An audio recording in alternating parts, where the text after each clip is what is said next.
G'day skaters, and welcome to another Aussie inline skater Flowcast. The past couple of months have been rather interesting for me. Winter's settled in, and I've sustained some overuse injuries. All that aside, my time on the Adapt Hyperskate GTOs has been wonderful. I've been playing around with the lacing, and I've found a couple of things that I might share with you guys. If you crank those laces down, you're gonna cut circulation off your foot. And I've caught myself out a couple of times doing that. I'll crank them down and go, yes, make the boot nice and tight. But that's not how you want it. You want them firm, but not tight. Getting onto the carbon cuff on the skate, this is an area that's something special. The laces add a lot of versatility, and the carbon cuff is able to utilize that. When you lace all the way to the top eyelet and make it tight, the boot becomes one with your foot. And power transfer is phenomenal, better than any other skate that I've used so far, which isn't many.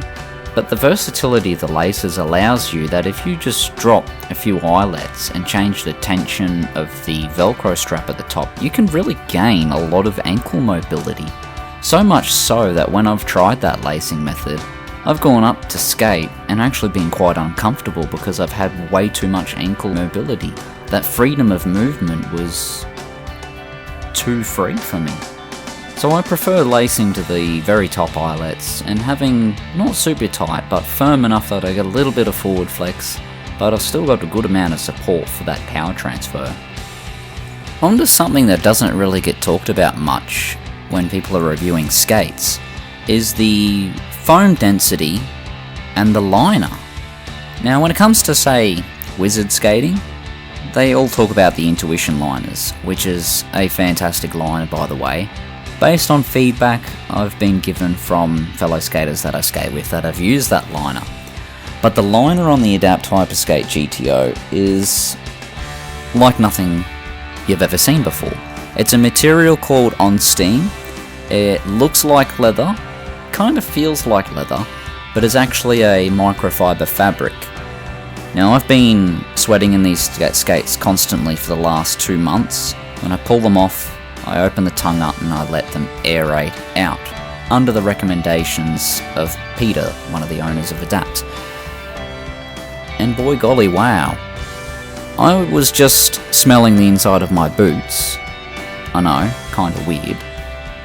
But I kid you not, I usually have stinky feet, but these boots, they still smell brand new inside of them. They still have that fresh smell to them, and that's amazing. I haven't sprayed any cleaners in them.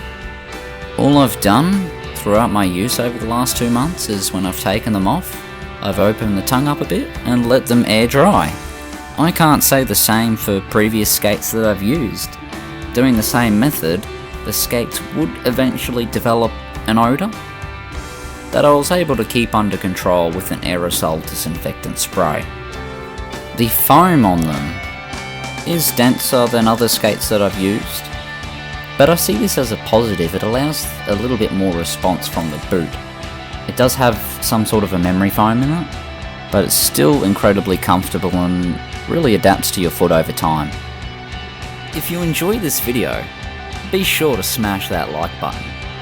If you want to see more content from the Aussie inline skater, consider subscribing. You might just like what you see.